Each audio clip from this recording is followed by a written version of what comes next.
নিভান্স পরিচালিত প্রবেশিকা পরীক্ষায় সারা দেশের মধ্যে প্রথম স্থান অধিকার করল মেঘা দণ্ডপাট। কয়েকদিন আগে এই ফলাফল প্রকাশিত হয়েছে।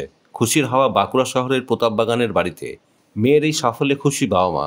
তারা বলেন মেয়ে পড়াশোনায় ভালো, তবে এবার অপ্রত্যাশিত সাফল্য এসেছে। খুশি মেঘা দণ্ডপাট নিজেও। তিনি বলেন মূলত জনসচেতনতা তৈরির উদ্দেশ্যেই সাইকিয়াট্রিক নিয়ে পড়াশোনা করা ও national institute of mental health and neuro science থেকে ওই বিষয়ে সে পিএইচডি করতে চায় বলে জানান।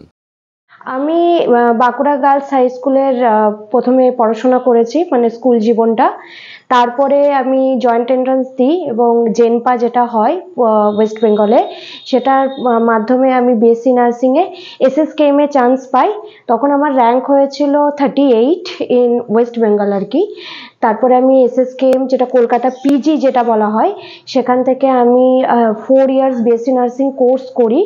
কোর্স করার পর যেহেতু আমার প্রথম থেকেই এমএসসি করার এবং পিএইচডি করার ইচ্ছা আছে, তাই এমএসসি করার জন্য নার্সিং লাইনে যেহেতু experience 1 year experience after registration দরকার হয়, সেই জন্য আমি এখানে যে গৌরী দেবী নার্সিং একাডেমি রয়েছে দুর্গাপুরে, সেখানকার কলেজে জেএনএমদের জন্য আমি সিস্টার টিউটর হিসেবে নিযুক্ত হই এবং সেখানে আমি মোটামুটি 1.5 বছরের মতো ওখানে আমি কাজ করি।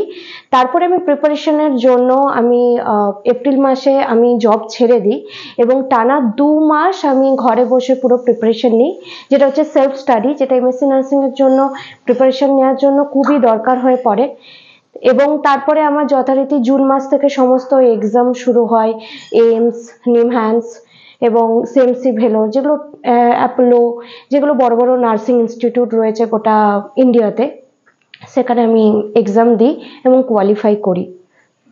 কি র্যাঙ্কে কোয়ালিফাই করেছো?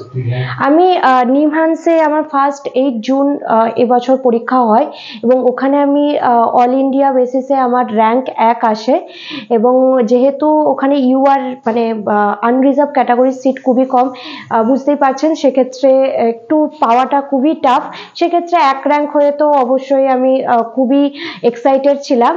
এবং আমি এইমসেও পরীক্ষা দিয়েছি, নার্সিংয়ে all India institute of medical সায়েন্সের এক্সামও যথেষ্ট টাফ হয়। সেক্ষেত্রে আমার র্যাঙ্ক অল ইন্ডিয়া বেসিসে 74 আসে জেনারেল ক্যাটাগরি। আর সিএমসি ভেলোরও পেডিয়াট্রিক নার্সিংয়ে আমার ফার্স্ট নাম আসে। এগুলোই মোটামুটি আমি এখন আপাতত এক্সাম দিয়েছি। কোথায় যাওয়ার চিন্তা করছো এই মুহূর্তে? যেহেতু আমার সাইকিয়াট্রিক নিয়ে ইচ্ছা আছে, মানে প্রথম থেকেই, যেহেতু আমাদের যে সোসাইটিতে অ্যাকচুয়ালি সাইকিয়াট্রিক নিয়ে মানুষজন অতটা সচেতন নয় এবং একটা আমাদের সোসাইটিতেও যদি মনের কোনো রোগ হয় তারা অনেকটা স্টিগমাটাইজড হয়ে যায় এবং মানুষ বলতে চায় না যে তাদের সাইকিয়াট্রিক প্রবলেম হচ্ছে। তাই আমার মনে হয়েছে সোসাইটিতে এই স্টিগমাটা প্রথম দূর করতে হবে এবং সেই কারণেই আমার মেন্টাল হেলথ এবং সাইকিয়াট্রিক নিয়ে পড়া, যাতে আমি মানে অ্যাটলিস্ট মানুষকে বোঝাতে পারি যে বডির যেরকম রোগ হয়, শরীরের রোগ হয়, মনের রোগটাও স্বাভাবিক। তো সেক্ষেত্রে আমার এই জন্যই সাইকিয়াট্রিক নিয়ে পড়ার ইচ্ছা। আর তার জন্য অবভিয়াসলি নিমহ্যান্স, যেটা হচ্ছে national institute of mental health and neuro science আছে ব্যাঙ্গালোরে, সেটাই আমার ফার্স্ট চয়েস। অ্যাকচুয়ালি মেয়ে আমার প্রথম থেকে পড়াশোনায় ভালো, তো আমি মেয়েকে এভাবে কিছুটা গাইডও করি। যেহেতু আমি কম্পিউটার লাইনে আছি, আমি সবসময় নেট দেখি, দেখি। তো সর্বভারতীয় পরীক্ষা যেগুলো মেন পরীক্ষা, যেমন NIMHANS, AIIMS, CMC Vellore, Apollo Chennai, হ্যাঁ, তো এইসব পরীক্ষা যাতে ও এন্ট্রান্সগুলো দিতে পারে, তার জন্য আমি সর্বতোভাবে ওকে সাহায্য করেছি।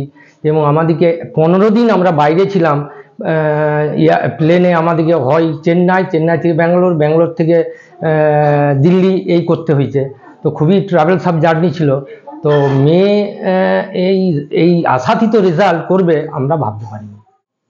প্রথম কথা, মেয়েই মেন।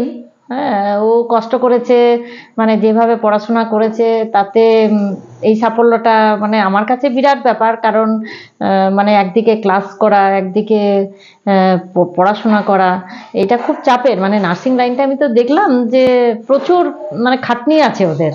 তো আমি খুবই মানে আনন্দিত, আর আমার কাছেও আনএক্সপেক্টেড রেজাল্ট আর কি। তো সেই জায়গায় থেকে ভীষণই খুশি আর কি।